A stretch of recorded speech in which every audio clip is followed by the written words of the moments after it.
नमस्कार, मैं doctor Ramanivas Sharma Raman YouTube channel पर साइंस और टेक्नोलॉजी का एमसीक्यू सेशन लेकर के बच्चों आपके सामने। आज का session human heart, endocrine system और जेनेटिक्स पर है। आज के सेशन में हम हमेशा की तरह 20 सवाल आपके सामने रखेंगे। 20 सवालों पर यह सेशन हमारा आज का होगा। एमपीपीएससी, पीएनएसटी, नीट और जो भी वनडे एग्ज़ाम हैं उन सभी के लिए ये प्रश्न आवश्यक होंगे। इन 20 सवालों को शुरू करने से पहले आपको बता दें कि चैनल को सब्सक्राइब करना, चैनल को लाइक करना, चैनल को शेयर करना ये आपकी जिम्मेदारी है। तो सेशन की शुरुआत करें उसके पहले आपको एक superficial knowledge heart, endocrine system और जेनेटिक्स का दे ही दे। हार्ट 4 चैम्बर्ड होता है मनुष्य का, जिसमें ऊपर 2 आर्किल हैं, नीचे 2 वेंट्रिकल हैं। एंडोक्राइन सिस्टम में जितनी भी अंतःस्रावी ग्रंथियां हैं वो हार्मोन्स का निर्माण करती हैं। ये सभी हार्मोन्स नलिका विहीन ग्रंथियों के नाम से जाने जाते हैं और इनमें प्रवाहन के लिए नलिकाएं नहीं होती। जेनेटिक्स की बात करते हैं तो जेनेटिक्स के केस में माता पिता के लक्षणों का संतानों में पहुंचना कैसे पहुंचते हैं, इस पर आज सवाल आपसे हम पूछेंगे। तो शुरू करते हैं उन सवालों की श्रृंखला को। और जैसा हमने कहा कि चैनल को सब्सक्राइब करना, चैनल को लाइक करना, चैनल को शेयर करना ये आपकी जिम्मेदारी है। तो एमसीक्यू सेशन में पहले सवाल की ओर हम आपको लिए चलते हैं और पहला सवाल है आज का, निम्नलिखित में से कौन सी रुधिर वाहिका निम्नलिखित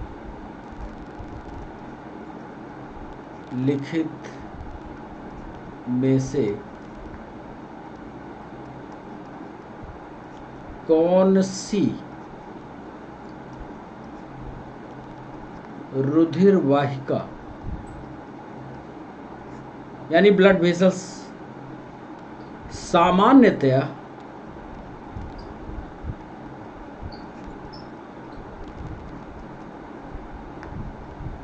यूरिया की अधिक मात्रा ले जाती है?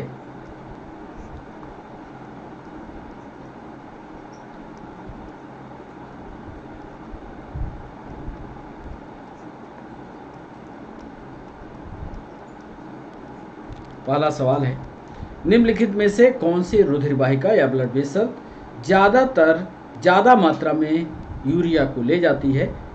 ये ऑप्शन दे रहे हैं, क्या वह यकृत निवाहिका सिरा है? यकृत निवाहिका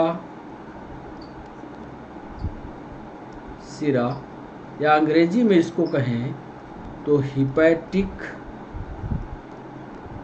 पोर्टल पेन है। बी ऑप्शन दे रहे हैं आपको, क्या वह यकृत सिरा है? अंग्रेजी में इसको हिपैटिक पेन कहते हैं। ये 2 परीक्षाओं में सवाल पूछा गया है, नीट में भी पूछा गया और पीएनएसटी में पूछा गया। यकृत निवाहिका सिरा है, यकृत सिरा है। और तीसरा ऑप्शन दे रहे हैं आपको, क्या वह ब्रिक सिरा है या किडनी वेन है? और डी ऑप्शन दे रहे हैं, क्या वह यकृत धमनी है, लीवर आर्टरी है? पहला सवाल हमने आपसे पूछा कि निम्नलिखित में से कौन सी रुधिर वाहिका सामान्यतः यूरिया की अधिक मात्रा का परिवहन करती है? यदि आपने इस तथ्य को पढ़ा होगा तभी ये, क्योंकि उत्तर जो है थोड़ा थोड़ा करके अंतर में पूछे गए हैं। यकृत निवाहिका सिरा है, क्या हिपैटिक पोर्टल वेन है, क्या हिपैटिक वेन है, क्या किडनी के वेन है, क्या लीवर आर्टरी है?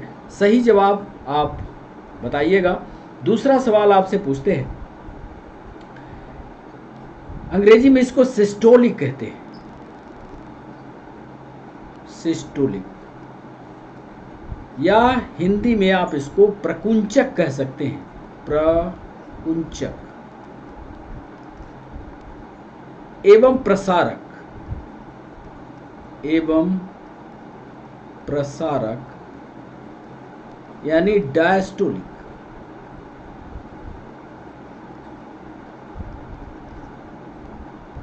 दाब का अंतर,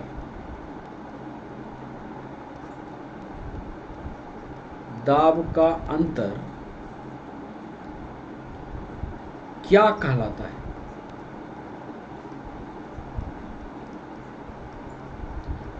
दूसरा सवाल है, सिस्टोलिक एवं डायस्टोलिक दाब का अंतर क्या कहलाता है? क्या वह हार्ट बीट है?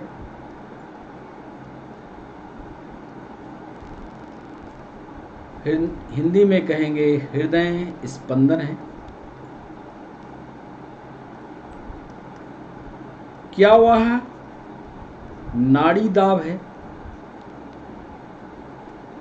सी कह रहे हैं क्या वह ब्लड प्रेशर है?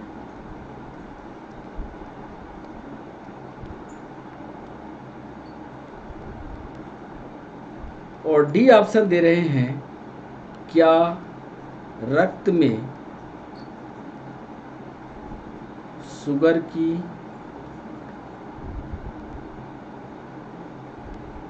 मात्रा है?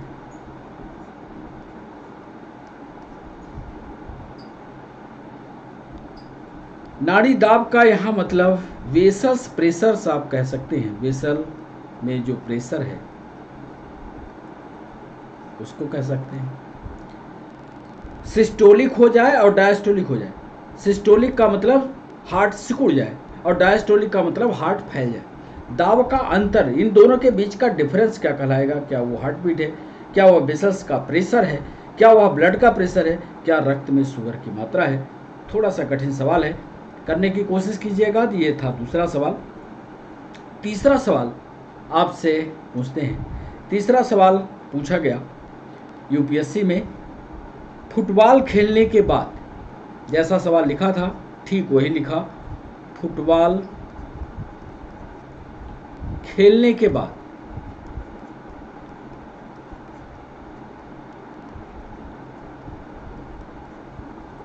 रामू को थकान महसूस हुई।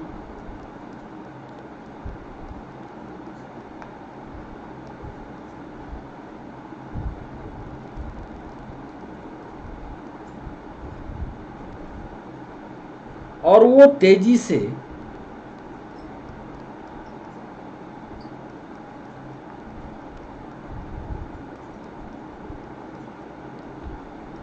सांस लेने लगा।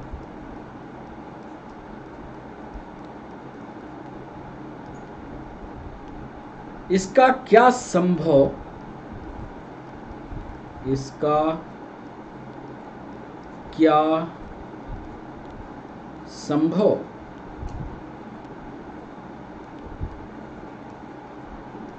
वैज्ञानिक कारण हो सकता है? ए ऑप्शन दे रहे हैं, भोजन जो उसने ग्रहण किया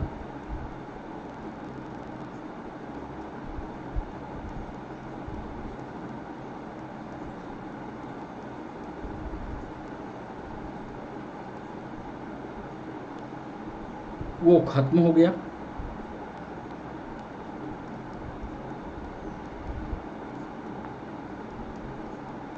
क्या ये कारण हो सकता है? सोच विचार करके, तथ्यात्मक सवाल है, सोच विचार कर जवाब कीजिएगा। रक्त संचरण पर्याप्त नहीं है, ब्लड का सर्कुलेशन वो पर्याप्त नहीं है, रक्त संचरण पर्याप्त नहीं है। सी ऑप्शन दे रहे हैं, ऊर्जा निर्माण के लिए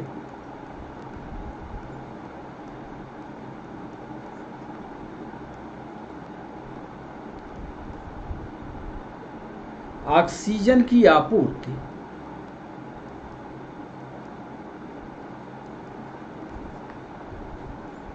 पर्याप्त नहीं है।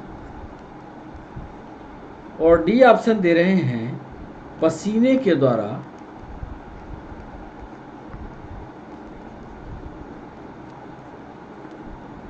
उसने बहुत सा पानी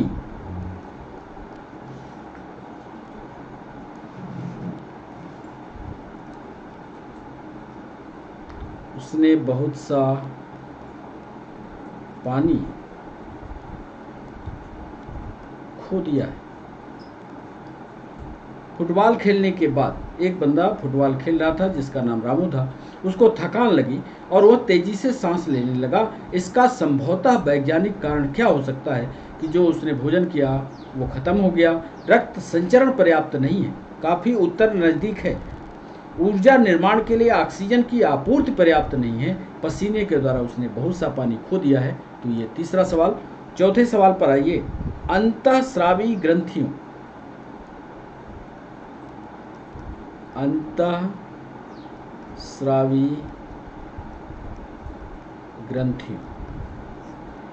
इनको कहते हैं एंडोक्राइन ग्लैंड। के श्रावण को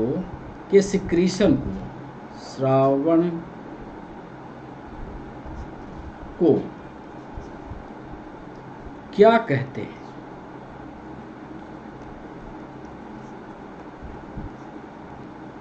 ए ऑप्शन दे रहे हैं क्या वो निकलने वाला सेक्रेशन एंजाइम है। बी ऑप्शन दे रहे हैं क्या निकलने वाला सेक्रेशन हार्मोन्स है। सी ऑप्शन दे रहे हैं क्या वह निकलने वाला सेक्रेशन कैटालिस्ट है। और डी ऑप्शन दे रहे हैं क्या वह निकलने वाला सेक्रेशन शक्कर है। अंतःस्रावी ग्रंथियों से क्या सेक्रेट होता है, उसको क्या बोलते हैं? क्या वो एंजाइम है, क्या वो हार्मोन है, क्या कैटालिस्ट है, क्या शुगर है। पांचवा सवाल। शैशव मतलब चाइल्डहुड, शैशव और बाल्य अवस्था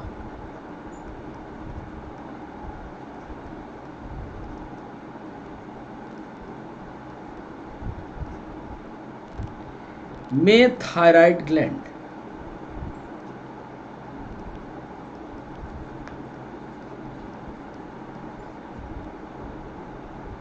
का बढ़ा हुआ होना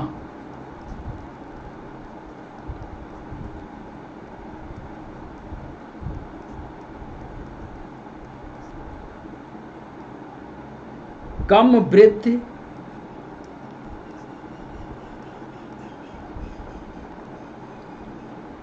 या मानसिक मंदता मेंटल रिटार्डेशन या मानसिक मंदता की स्थिति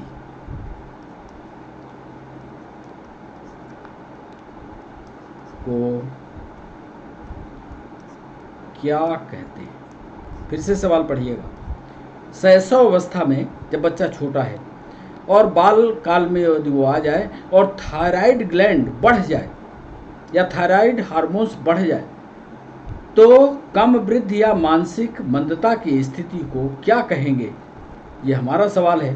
सोच समझकर प्रश्न पढ़ने के बाद जवाब करिएगा। क्या इससे उत्पन्न होने वाला रोग घेंघा होगा या जिसको ग्वाइटर बोलते हैं? क्या यह पेलाग्रा होगा? क्या यह स्कर्वी होगा? और क्या यह रोग रिकेट्स होगा?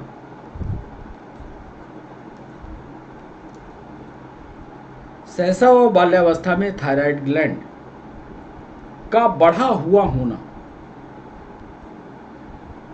कम वृद्धि या मानसिक मंदता की स्थिति, मतलब ये रोग होगा यदि थायराइड बढ़ी तो उसको कौन सा रोग कहेंगे? क्या वो ग्वाइटर है, क्या वो पिलाग्रा है, क्या स्कर्वी है, क्या रिकेट्स है? छठवां सवाल आपके स्क्रीन पर।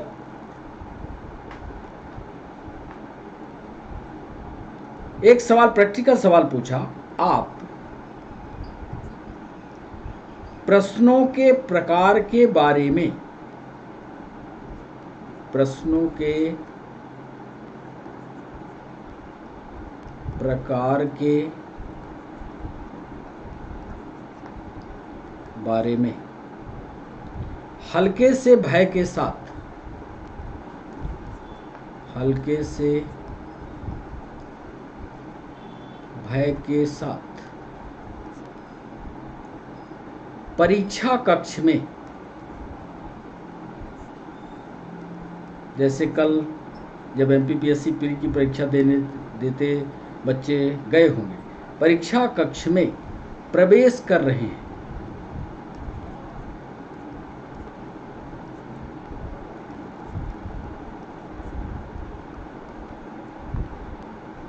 इस क्षण आपकी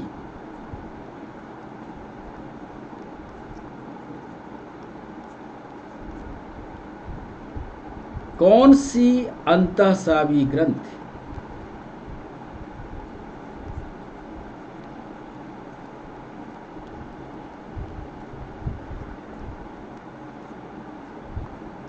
सबसे ज्यादा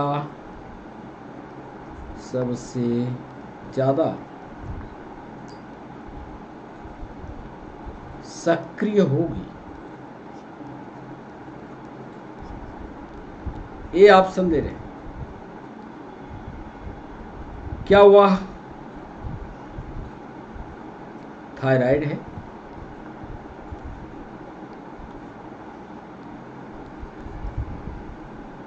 क्या वह ओवेरियन ग्लैंड है? क्या वह पैनक्रियाज है? और क्या वह एड्रीनल है? जब आप परीक्षा भवन में अंदर जा रहे हैं और आपको ये खबर है कि पेपर आने वाला है, माने उसकी जो घबराहट है, उस समय कौन सी ग्रंथि सक्रिय होगी ये आपको बताना है। क्या थायराइड है, क्या ओवेरियन है, क्या पैनक्रियाज है, क्या एड्रीनल है? थायराइड को हिंदी में अबट ग्रंथि भी कहते हैं। आपके पेपर में अबट ग्रंथि भी लिखा था, तो आप सही जवाब इसका कीजिएगा 6वें सवाल का। चलते हैं 7वें सवाल पर। वृद्धि हार्मोन यानी ग्रोथ हार्मोन्स, इसके द्वारा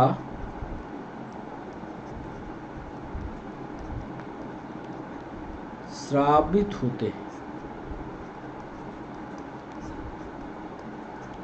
आपको यह बताना है कि ग्रोथ हार्मोन किसके द्वारा निकलता है। क्या वह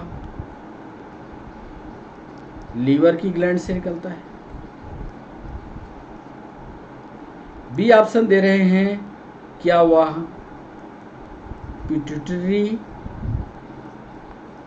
ग्लैंड या पीयूष ग्रंथि से निकलता है? सी ऑप्शन दे रहे हैं, क्या वह थायराइड ग्लैंड या अबट ग्रंथि से निकलता है? और डी ऑप्शन दे रहे हैं, क्या वह एड्रीनल ग्लैंड या आधिवृक्क से निकलता है? ग्रोथ हार्मोन निकलता कहाँ से, ये आपको बताना है 7वें सवाल पर। आपको लिए चलते हैं 8वें सवाल पर। सभी प्रश्नों का उत्तर आप अपने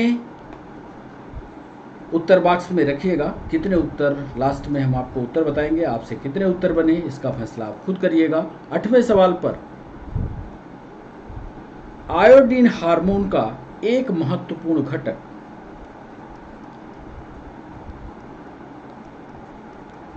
हार्मोन का एक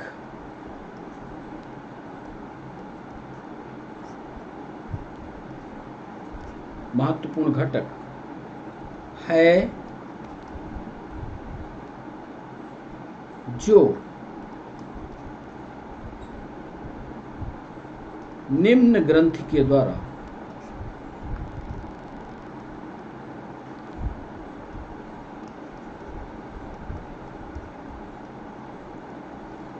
उत्पादित होता है? क्या वह अवट ग्रंथि है, यानी क्या वह थायराइड है? बी ऑप्शन दे रहे हैं, क्या वह एड्रीनल या अधिवृक्क है? क्या वह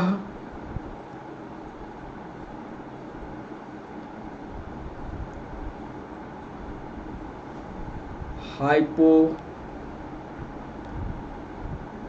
है? या डी ऑप्शन दे रहे हैं, क्या वह पिट्यूटरी है या मास्टर ग्लैंड है? हमने पूछा है यहाँ पर आयोडीन हार्मोन का एक महत्वपूर्ण घटक है जो निम्न ग्लैंड के द्वारा उत्पादित होता है। क्या वह थायराइड के द्वारा, क्या वह एड्रीनल के द्वारा, क्या वह हाइपोथैलेमस के द्वारा, क्या वह पिट्यूटरी के द्वारा? 9वें सवाल पर आपको ले चलते हैं। निम्न में से कौन सी ग्रंथि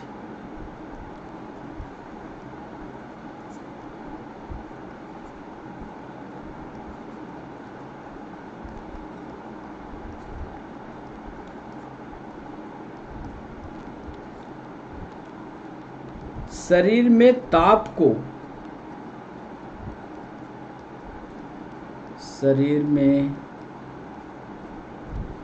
ताप को नियंत्रित करने का कार्य करती है?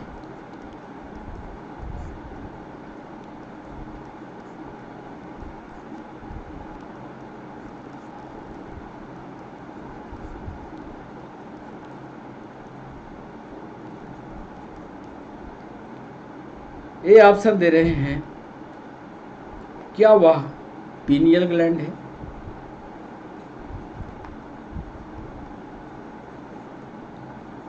बी ऑप्शन दे रहे हैं, क्या वह थायराइड ग्लैंड है?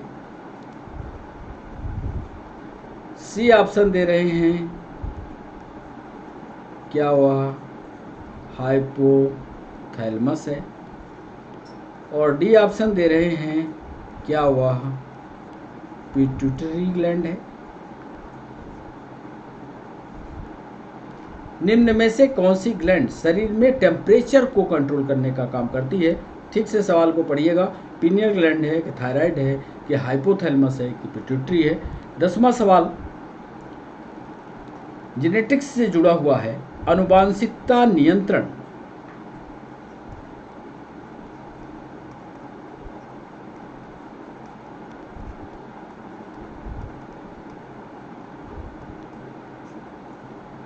यानी कंट्रोल ऑफ जेनेटिक्स, आनुवांशिकता नियंत्रण के घटकों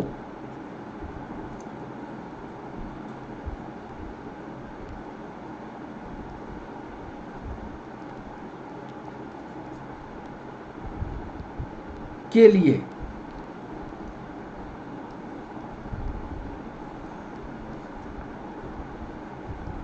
जीन पद का चयन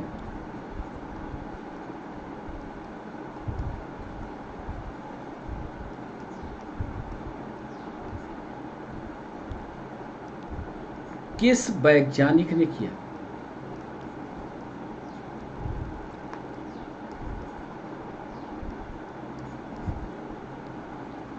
ये ऑप्शन दे रहे हैं, Gregor John Mendel. B option दे रहे हैं, ह्यूगो डिप्रीस। सी ऑप्शन दे रहे हैं, टी.एच. मॉर्गन। और डी ऑप्शन दे रहे हैं, जोहानसन। आनुवांशिकता नियंत्रण के घटकों के लिए, सवाल को ठीक से पढ़िए, आनुवांशिकता नियंत्रण के घटकों के लिए जो कंपोनेंट हैं उनमें जीन शब्द का चयन किस वैज्ञानिक ने किया? ग्रेगर जॉन मेंडल, ह्यूगो डिप्रीस, टी.एच. मॉर्गन और जोहानसन ने। 11वां सवाल, मेंडल ने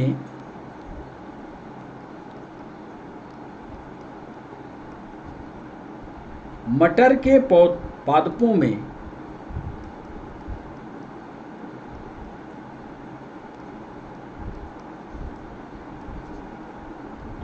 कितने प्रकार के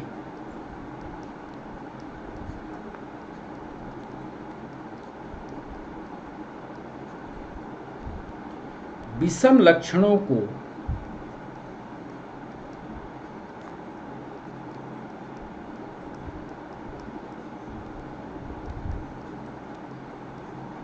निर्धारित किया था?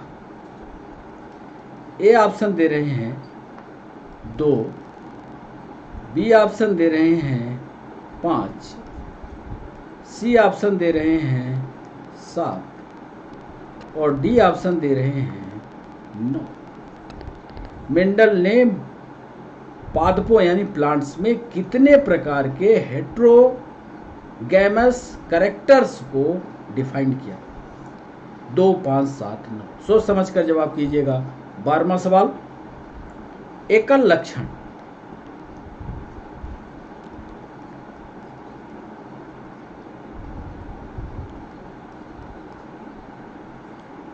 के साथ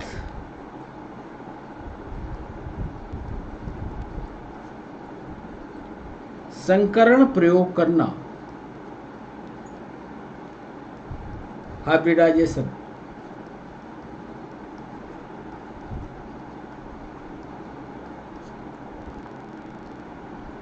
कहलाता है।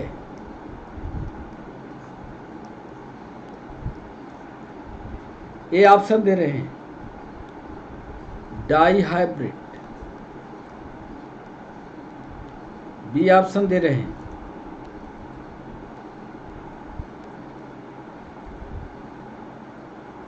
मोनो हाइब्रिड, सी ऑप्शन दे रहे हैं मोनो जायगोटिक और डी ऑप्शन दे रहे हैं डाई जायगोटिक।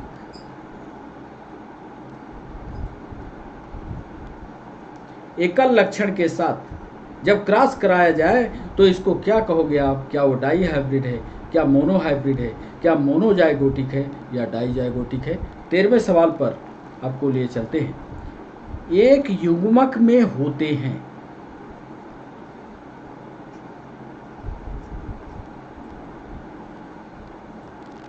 युग्मक मतलब गैमीट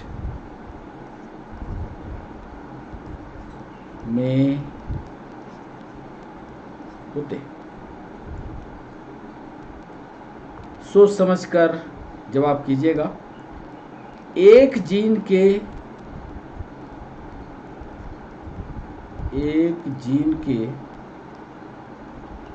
2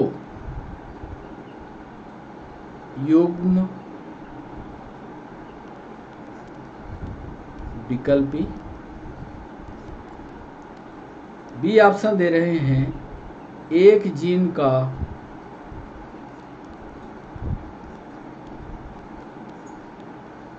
एक युग्म विकल्पी, सी ऑप्शन दे रहे हैं एक जीन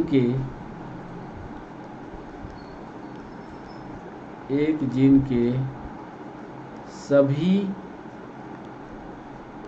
युग्म विकल्पी और डी ऑप्शन दे रहे हैं उपर्युक्त में से कोई नहीं। आपको यहाँ बताना है कि एक गैमीट में होता क्या है। एक जीन होगा तो उसके क्या 2 पेयर्ड एलीलीज होंगे। एक जीन होगा तो क्या एक युग्म विकल्पी होगा। एक जीन के साथ सभी युग्म विकल्पी होंगे, उपर्युक्त में से कोई नहीं होगा। यदि आपने जेनेटिक्स पढ़ा होगा तो उत्तर बनेगा, नहीं पढ़ा होगा तो आप कमेंट बॉक्स में जरूर हमको बताइएगा। जेनेटिक्स हम आपको पढ़ाएंगे। तो ये था हमारा 13वां सवाल। 14वां सवाल, आनुवांशिकी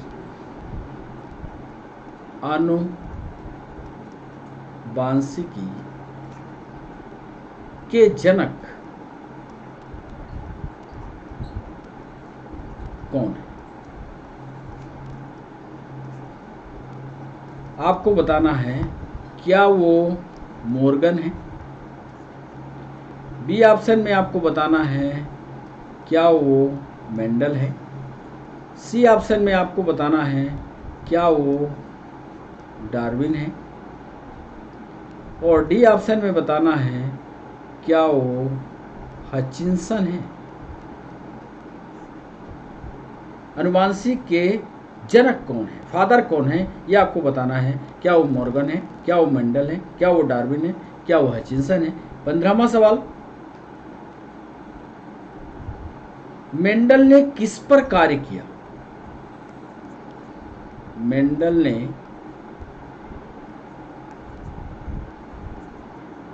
किस पर कार्य किया? ए ऑप्शन दे रहे हैं पाइसम, बी ऑप्शन दे रहे हैं सोलेनम, सी ऑप्शन दे रहे हैं लेथिरस और डी ऑप्शन दे रहे हैं डोलिकोस।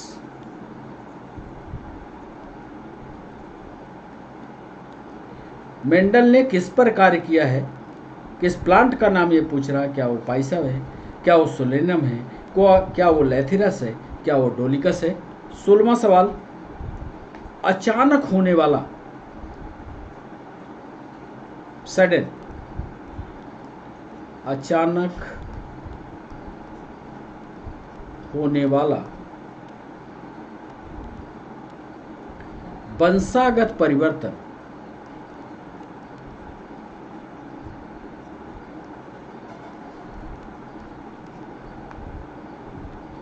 कहलाता है। अचानक सडन परिवर्तन क्या कहलाएगा? रिकॉम्बिनेशन है, पुनर्योजन है। बी ऑप्शन दे रहे हैं क्या वह उत्परिवर्तन है, जिसको म्यूटेशन कहते हैं। सी ऑप्शन दे रहे हैं प्राकृतिक चयन है, नेचुरल सिलेक्शन है। और डी ऑप्शन दे रहे हैं क्या वह आइसोलेशन या पृथक्करण है। अचानक कोई परिवर्तन हो जाए जेनेटिक्स में, अचानक दिखे हो, क्या कहलाएगा? पुनर्योजन है, उत्परिवर्तन है, प्राकृतिक चयन या पृथक्करण है। 17वां सवाल, मनुष्य के लिंग का निर्धारण होता है।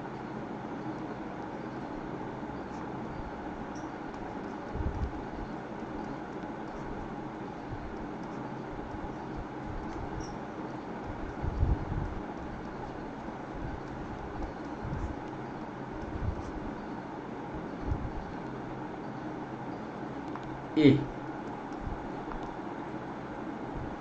सेक्स क्रोमोसोम,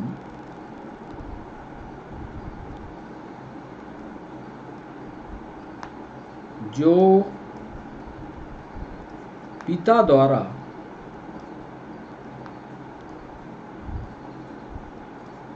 स्थानांतरित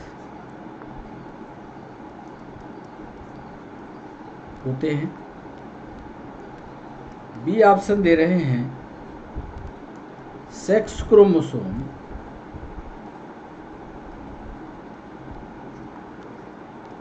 जो माता द्वारा स्थानांतरित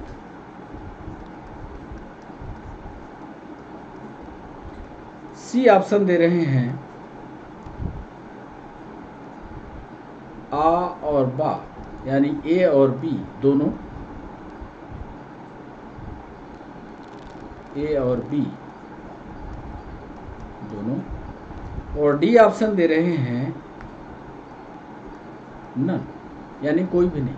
मनुष्य में लिंग का निर्धारण सेक्स क्रोमोसोम में पिता के द्वारा स्थानांतरित होता है, सेक्स क्रोमोसोम में माता के द्वारा स्थानांतरित होता है। ये और भी दोनों हो सकते हैं क्या? या डी में कहा नन। 18वां सवाल, जेनेटिक्स के जो चैप्टर हैं उन जेनेटिक्स के सारे चैप्टरों को पढ़ लीजिए। नहीं पढ़ा है यदि आपने तो आप कमेंट बॉक्स में हमको बताइएगा, हम जेनेटिक्स आपको उसका वीडियो अपलोड करके फिर से पढ़ाएंगे। एक सवाल यूनिवर्सिटी और यूपीएससी नीट तीनों में पूछा गया। 18वां सवाल, निम्नलिखित में से एक बच्चा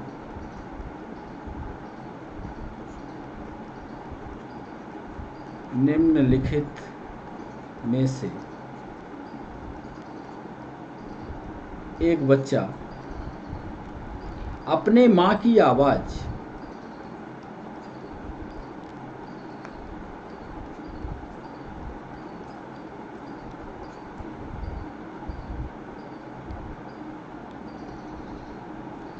की अभिलाक्षणिक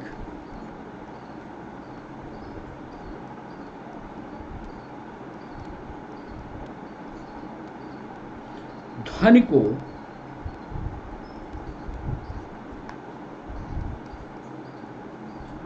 किस प्रकार से पहचान सकता है?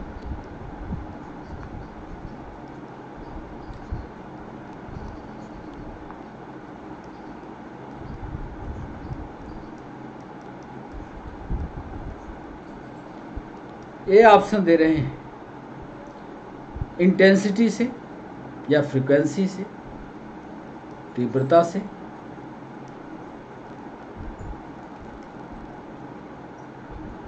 पिच से, सी ऑप्शन दे रहे हैं ध्वनि की क्वालिटी से, गुणता से, और डी ऑप्शन दे रहे हैं उपर्युक्त सभी से। निम्नलिखित में से एक बच्चा अपने माँ की आवाज़ को अभिलाक्षणिक ध्वनि को किस प्रकार पहचान सकता है? क्या वो तीव्रता देखता है उसकी? क्या वो आवाज़ की पिच को पकड़ता है? क्या ध्वनि की गुणता को देखता है? क्या उपयुक्त सभी से? 19वां सवाल, आनुवांशिक के नियमों के जनक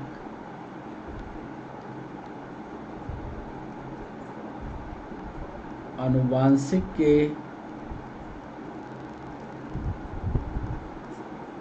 नियमों के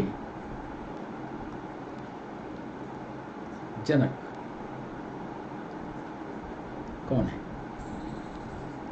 ए डार्विन है, बी ऑप्शन दे रहे हैं लैमार्क है, सी ऑप्शन दे रहे हैं मेंडल हैं, और डी ऑप्शन दे रहे हैं लीनियस है। आनुवांशिक के नियमों के जनक कौन है? क्या डार्विन है? क्या लेमार्क हैं? क्या मेंडल हैं? क्या लीनियस हैं? और आज के सेशन का अंतिम सवाल, 20वां सवाल, मेंडल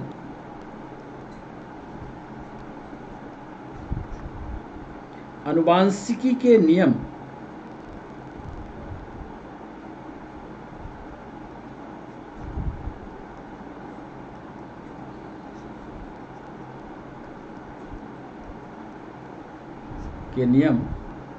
किसके कारण बना सके? तथ्यात्मक सवाल है, किसके कारण?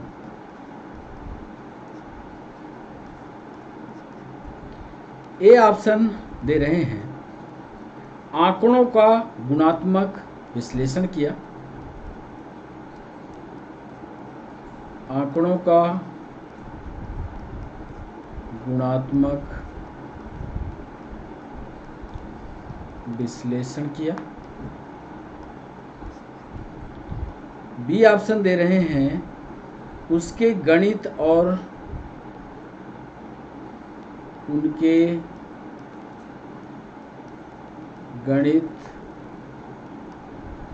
और विज्ञान के विज्ञान से। सी ऑप्शन दे रहे हैं एक समय में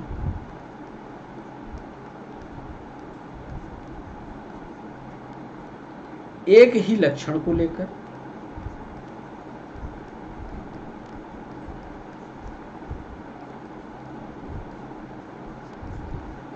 और अंतिम ऑप्शन दे रहे हैं उपरोक्त में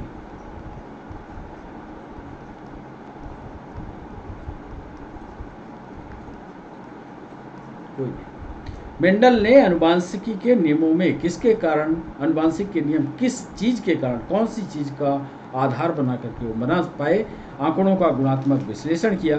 उनकी गणित और विज्ञान के ज्ञान से एक समय में एक ही लक्षण को लेकर के उपरोक्त में से कोई नहीं। तो ये 20वां और अंतिम सवाल था। इसका भी उत्तर संभवतः आपने कर लिया होगा।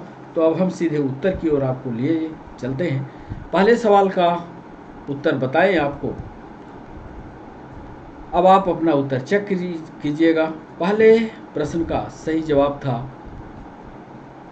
निम्नलिखित में से कौन से रुधिर वाहिका सामान्यतः यूरिया को ढोने की एक ही वेन है और वो कहलाती है हिपैटिक वेन या लीवर वेन इसको बोलते हैं। दूसरा सवाल था सिस्टोलिक और डायस्टोलिक के बीच वेसस प्रेशर या नाड़ी दाब अंतर कहलाता है। इसका फार्मूला भी है, पढ़िएगा इसको। फुटबॉल खेलने के बाद रामू को थकान महसूस हुई और वो तेजी से सांस लेने लगा। इसका क्या वैज्ञानिक कारण हो सकता है? तो जब तेजी से सांस ले रहा है इसका मतलब है ऊर्जा और चाहिए उसको, और ऊर्जा निर्माण के लिए ऑक्सीजन की आपूर्ति पर्याप्त नहीं है। अंतःस्रावी ग्रंथियों के स्राव को कुछ नहीं है, एंजाइम तो कह नहीं सकते, उत्तेजना ये उत्प्रेरक कह नहीं सकते, शुगर बनेगी नहीं, हार्मोन्स कहते हैं उनको। 5वां सवाल है शैशव और बाल्यावस्था में थायराइड ग्लैंड का बढ़ा हुआ होना कम वृद्धि या मानसिक मंदता की स्थिति को घेंघा रोग के नाम से जानते हैं। जिसका घेंघा बढ़ जाता है उसमें लंबाई भी नहीं बढ़ती है और उसकी बुद्धि जो है वो बहुत कम काम करती है। तो ये गुण है। आप प्रश्नों के बारे में हल्के से भय के साथ जब परीक्षा कक्ष में प्रवेश करते हैं तो आपातकालीन हार्मोन बनाने वाली एक ही ग्लैंड है और वो किडनी के ऊपर पाई जाती है, एड्रिनल ग्लैंड कहलाती है। ग्रोथ हार्मोन इसके द्वारा स्रावित होता है। 7वां सवाल जो था उसमें एक ही ग्लैंड है जो ग्रोथ हार्मोन बनाती है। उस ग्रोथ हार्मोन को हम कहते हैं पिट्यूटरी या पीयूष ग्रंथि। आयोडीन हार्मोन एक महत्वपूर्ण घटक है जो निम्न ग्लैंड के द्वारा बनता है, वो है अबट ग्रंथि। मानव शरीर में पाई जाने वाली सबसे बड़ी ग्रंथि एक है। यह ग्रंथि थायरॉक्सिन T4 और ट्राईआइडोथायरिन T3 थायरोकैल्सिटोसिन नामक हार्मोन स्रावित करते हैं। याद कर लेना, इसकी पूरा पढ़ लेना। अक्सर इस पर सवाल आते हैं जिससे शरीर में ऊर्जा, क्षय, प्रोटीन उत्पादन, अन्य हार्मोन के प्रति होने वाली संवेदनशीलता नियंत्रित होती है। 9वां सवाल है निम्न में कौन सी ग्लैंड शरीर में ताप को नियंत्रित करती है? तो हाइपोथैलेमस शरीर में ताप का नियंत्रण करती है। हाइपोथैलेमस से निकलने वाली जो हार्मोन होता है वह भूख, प्यास और ताप का नियंत्रण करता है।